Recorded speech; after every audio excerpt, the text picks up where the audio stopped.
Moistest cherry cake you will ever taste. That's a Mrs. Brown's promise. 2 cups of flour and 3 teaspoons of baking powder.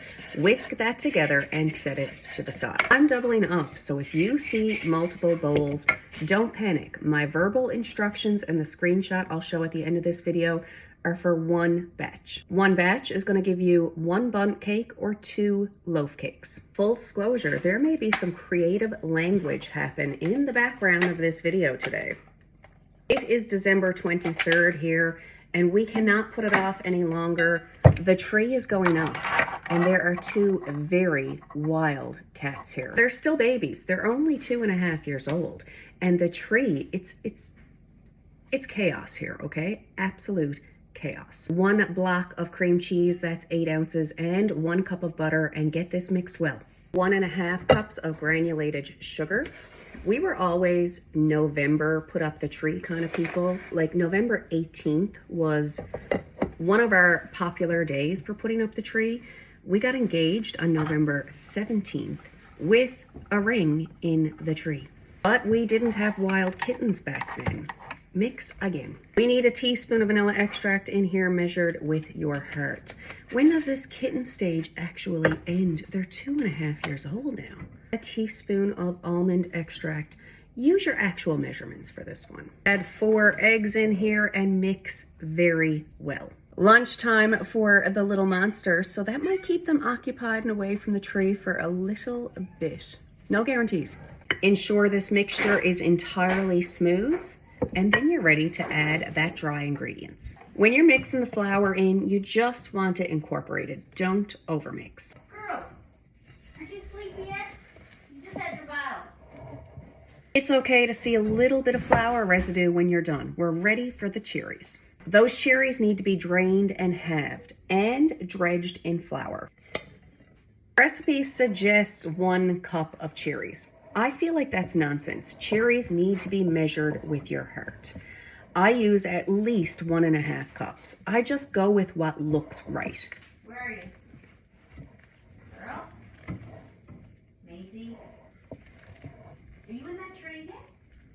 You're in that tree. How did you get up in that tree? Oh, that's Daisy. Come on, Daisy. This is what you're looking for. Thick, sticky, rich, moist, delicious cake batter. Time to get these added to the pans. I'm not doing a bundt pan, I'm doing loaf pans. These little beauties are ready for the oven. 325 degree oven, 60 to 80 minutes. I've never had them in for 80 minutes, usually 65 minutes. Ensure all your easy lift flaps are tucked in so they don't fall into your cakes. These were in for 61 minutes exactly. Keep in mind, everyone's oven is different. My oven is a full convection. You want your toothpick to come out clean, but you don't want them over baked. We purchased a few little distractions for the girls in anticipation for the struggles we would face putting up the tree. There are 2 tunnels underneath this tree that go all the way around, and they are connected. All of these ornaments are guaranteed shatterproof. I'll keep you updated on that one. Both little girls were sound asleep in the tunnel. Earlier I said it was the 23rd, but it is in fact the 22nd. Those cherry cakes are going to stay in their loaf pans for at least 20 minutes before I remove them to a wire cooling rack. They're going to stay on that wire cooling rack for most of the evening. They will not get wrapped or iced until tomorrow. I'm making the icing now. A half a teaspoon of almond extract, 1 teaspoon of vanilla bean paste, 2 blocks of cream cheese, and a little bit more than half a cup of butter.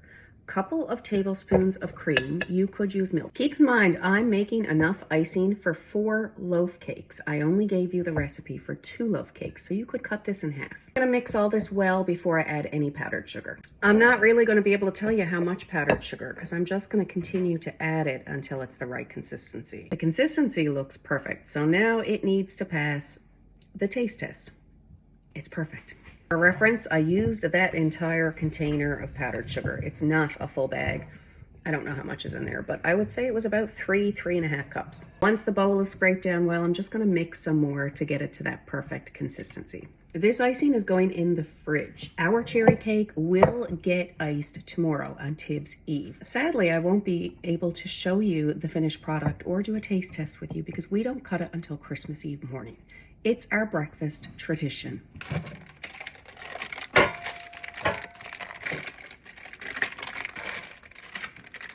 Please drop back and let me know if you try this recipe. And here's a screenshot of the written recipe.